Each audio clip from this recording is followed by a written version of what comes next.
Hello, what's up guys, welcome back to my channel, and for today's video I'll be breaking down some of the Grand Mafia's attacking and defending strategies, and I'll also be giving you some real reports to look at and how I defended against attacks, how important formations are, and several different mechanics that will affect how well you defend or how well you attack. But the main thing to look at is how your opponent defend or how you defend. That will greatly impact how badly you are hit or how greatly you defend. So without further ado, I'll dive straight into the video and I'll be touching the simpler one first. And if you have not checked out some of my past videos regarding how to attack and defend, you can check it at the top right hand corner. And in those videos I touch about formations, how do you defend and how do you attack well by using a single troop raid. For this video I'll be touching on much more complicated mechanics, and hopefully we'll be able to gain more insight, or you'll be able to gain more insight on how you can attack better or how you can defend better. But what I will not be touching on are mixed troop raid versus another mixed troop raid, because it's just too many factors that you have to consider: combat stats, formation, troop size, troop raid size. A lot of these things come together for a mixed raid versus a mixed raid. So it's very difficult to break it down, and you just never know what your enemy's formation is unless you're attacking an offline mansion. So that will also be something I will touch on. If it's an offline mansion, what you can do to help you attack or succeed in attacking the mansion better. And so now let's get into the video, and I'll be touching on the simplest defending mechanic, which is formations. So this would kind of be covered previously in some of my videos, but I want to mention this again. I have some battle reports to show you. So for this battle report, you can see that I've been attacked by quite a strong enemy. So basically you just have T5 and T4 unit to attack my tower. So that's pretty insane because he's soloing a tower like 500k troops versus 2.5k troops, which is quite insane. And you can see that I have 350,000 troops lost versus him almost losing everything, 504. But what we want to take a look at, I got about 4 of these reports to let you know how important formations are in defending against really strong people that can just solo you by using tier 5 units, and they can really succeed in taking down like a 2.5 million raid by a solo tier 5 unit. So over here you can see that I've got hitman square. The formation of the attacker for this case doesn't really matter as much, so we'll just be looking at my formations and what he'll be using to attack. So I have hitman square, and he used the hitman to attack my raid. So obviously for hitman square, my hitmans are at the front, and usually the troops at the front row of the formation would take the most damage. That's usually the case. So what this means is that my hitman and his hitman will go head to head first and attack each other. As you can see from that outcome, we see that I lost about 12 million influence in my raid. The next report we'll be looking at is a raid that I've done the best. I only lost 5 million influence versus he losing 19 million influence. I also have the hitman square to defend, but the difference is that he used a biker solo biker attack on me, and because I have my hitman right at the front, the biker would be taking damage from the hitman, and also the biker will be attacking the hitman formation or the hitman troops first. So because they are really at a disadvantage, obviously I will lose lesser troops and he will lose quite a bit of units. Even though you can see here he left with 100 troops alive, but you can see here that my raid has not recovered to its 2.5 million raid capacity. So obviously damage wise I cannot deal as much damage as previously because I have fewer troops, fewer hitman troops as well. So if I have a maximum raid capacity with my hitman fully reinforced, I would definitely be able to deal more damage to Horde. So the third scenario we'll be looking at is one of my worst defenses. He realized that I have not changed my formation, so he decided, of course, this time he should attack using a full bruiser solo attack. And this is what happened. Full bruiser, half tier 5 and half tier 4 again. As you can see, I've lost 16 million influence from my raid, the highest damage ever, even though I have full 2.5 million raid capacity versus previously I only got 2.2 million. I might even lose if I have fewer reinforcement to my raid, maybe 500k versus 2.2 at a very bad like formation status. So as you can see, formation plays a big part in defending.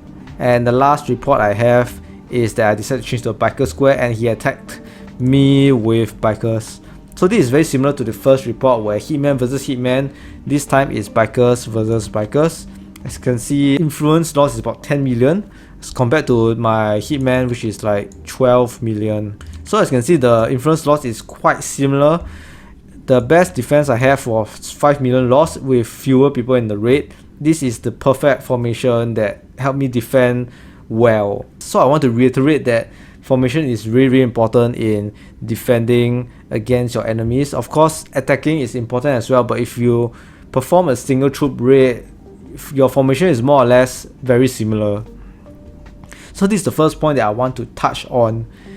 Next, the second point I want to touch on before I move on to a spreadsheet where I've recorded some data on a couple of reports that I want to show you. But before I leave this Grand Mafia page, I want to show you some really interesting facts that I have found from this guy. Apparently he is a very good viewer, and thank you for some of your reports that you have sent to me. And we'll take a look deeper at attacking mechanics that TGM has that I have not realized. So as you can see here, he have done a mention rate on someone who didn't bubble up and was offline. So as you can see, his first attack to 9 million, close to 30 million influence loss versus 43 million influence loss on this baby guy. And look at the better details. As you can see, he used a biker raid, and because the defender has the Hitman square on, he is able to defend quite well, managed to reduce his losses by quite a bit because his Hitman mostly took a lot of the biker damage. As you can see, mostly Hitman loss. Mostly Hitman got most of the damage. So this was what had happened. I want to let you know is that the attacker formation was very interesting in this particular run because he first used a Hitman square. And for Hitman square, if you do not know, the bikers are right at the back of the formations. Usually that's what you do in a single raid attack. The whatever single raid troops you have, usually they are at the back. Except for Hitman, they have some sort of exception because they are a ranged kind of troop. So they do not have to move so much in front and they can start attacking your enemy units. So that one is a little bit more complicated.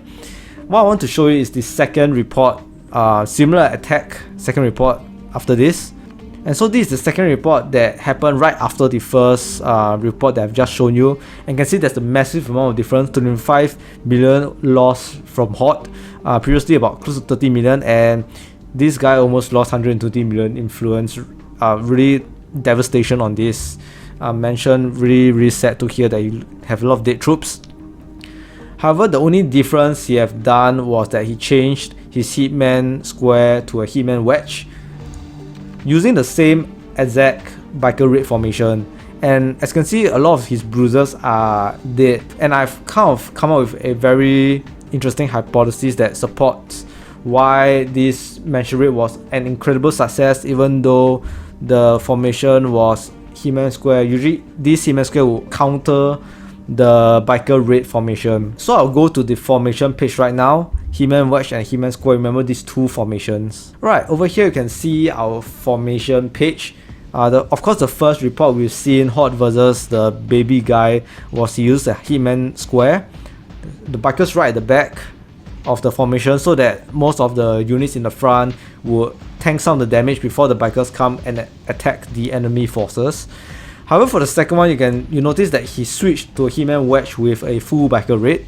And what this does is that the biker from the back, it moves to the side of the formation. And if you were to look back at the Hitman square formation, you can see that the bruisers are right at the back of the Hitman. The bruisers are right at the side of the formation. So I think what happened was that when he set the attack of the Hitman wedge, because the mentioned defenses, most of the Hitman were down, there was still quite a number of Hitman left. However, because of this Hitman wedge formation, his bikers are at the side and they're able to attack somehow the side of the bruisers, most of the attack were absorbed by the bruisers at the side of this hitman square formation, as not a lot of hitmans were left at the front. However, this was very interesting because even though there's not a lot of hitmen left, there's still a considerable amount of hitmen. So I thought for offline mention race where you know your enemy's formation, defense formation, you can kind of adjust to have a different troop formation to best attack the second defense formation at the back. So in this case, Hitman Square, the second unit at the back, are the bruisers, and he countered with attacking full bikers using a Hitman Wedge because bikers are a little bit at the front and the side. So somehow he infiltrated the Hitman formation at the front and go right, attack some of the Hitman and also most of the bruisers at the sides. So I just want to show you the replay of this second raid on the mansion. And you can see that the bikers are at the side. And yeah, because the bruisers are already at the side attacking the formation ahead, just nice the bikers will encounter the bruisers really great. Not really sure why the mechanics is like this, but also because the hitmen are sort of a ranged troop attack, they stop a certain distance away and attack enemy forces, which is why the biker raid attacks only some of the hitmen square formation, the hitmen at the front. Most of the bruisers will kind of go in front of the hitmen to attack because they are like melee troops. So the bikers would attack most of the bruisers and only some of the hitmen. A very good play by Hot over here. The bikers at the back are still kind of like untouched. I realize this is one of the strategies where you can kind of like raid an offline mansion to kind of like break through their defensive formation and get more kills, get more points from your Massacre Day event in Governor's War. Right, now this is done, I want to show you some reports that I have, but I've already extracted this out all into an Excel sheet. So we'll take a look at the Excel sheet right now. And alright, over here I got my Excel spreadsheet, and for the grey highlighted cells, defender, defendant, attacker, as long as it's grey highlighted, this is my report, that is me. And versus the attacker, I've defended twice and I've attacked once, and all these 3 reports is from the same opponent, which gives it a more like fair comparing grounds because everything is kind of like constant, almost constant. So in these 3 reports, I won 2, which highlighted in green. I've won 2 out of 3 battles.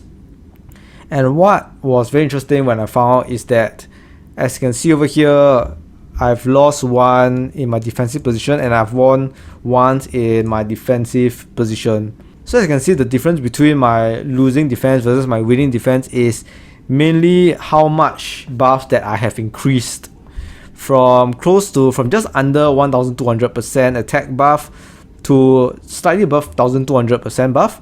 However, the main thing that we want to look at is the hitman buff, because over here we see that I've been attacked by a biker raid. So the most important buff to look at are the hitman buffs, because the bikers basically attacks the hitman first because I'm on hitman square, and my buff has increased by very close to 200% in attack for the hitman. Even for my defense buff, about 50%, and my HP buff about 50-60%, very similar. Also to note that my ratio for my defense rates is also different. I'm a little bit at a disadvantage over at my winning victory because I have more bruisers and fewer hitmen to defend against the full biker raid. So the main difference in why I won is because of the stats, because my formation is the same and I even have a disadvantage based on my raid ratio. So we can see that for this case, based on like the entirety of the TGM combat, is that stats is number 1. Stats is the most important. Second is how you defend using formations and the ratio of your troops. They matter quite a bit. So if you have not seen, raid leaders are very particular about their percentage of the composition of their raid, because this would really matter in really big raids versus super raiders in other very strong factions. As you can see over here, I've attacked and I've succeeded in attacking by a very big victory, only losing 377,000, and the defender lost 1.2 million versus some of my defenders where at most I've only lost 639,000 troops. And the main reason for this is that, let me make it easier for you to compare. I'll put my winning rate versus my winning attack, so I hide these cells. Over here there's a couple of different percentage over here, and what all these percentages mean is that it's comparing my enemy's defending rate stats versus how much stats that I have when I defend against his attack rate. Even though, as you can see, my biker rate is a little bit lower than my enemy's rate against me, you can see that based on my defensive formation, my defensive buff, basically my buff when I defended against the attacking rate, it is by a very huge difference, a very big margin difference versus he defending his rate against my slightly lower attacking biker rate. And this really beefs up my theory on why combat stats are the most important, and a very big difference in combat stats will lead to total annihilation of your troops regardless of your formation. So yeah, He-Man Wedge still quite a good formation against my bikers because it's still He-Man right at the front. However, stats wise on the losing end, which led to a big loss on my enemy's side. So as you can see, firstly for this video I've touched on formations and why formations can help you kind of like defend well and make you lose less troops. And also you can see how combat stats really makes a big difference, because on the first 4 reports that I've shown you, when Horde attacked me, he has insane stats and his solo attack can really like bring down my rate easily. So for this case, a very big disparity in combat stats, like solo versus a raid, you can kind of like help reduce your losses by preparing better formation for you to defend against a solo player. So with that, this is the end of some really complicated attacking mechanics, defending mechanics of the Grand Mafia, and I hope you guys enjoyed this video. Do let me know right in the comments what other like TGM content you want to see. And honestly, there are a couple of comments I hear you that you really want to have a mixed rate. How do you attack and defend a mixed rate? But for those kind of content, I find it very difficult, because mixed rate versus mixed rate, it really depends what attacking formation is your attacker going to attack you, versus what is your defensive formation, what is the front row of the formation that's going to be first contacted for each other. Obviously the concept is similar to single raid troops. You really want to have the first row of the troops to counter the first row of your enemy's troops if it's a mixed raid. So theory wise, your first row of your troops should counter your enemy's first row of formation troops for a mixed raid. And for single raids, obviously your first row of troops just have to counter the main single troop raids that your enemy is kind of like sending you. And yeah, with this I end the video, and if you like my video, don't forget to hit the subscribe button and like the video, smack the like button, and I'll see you guys again real soon for my next video.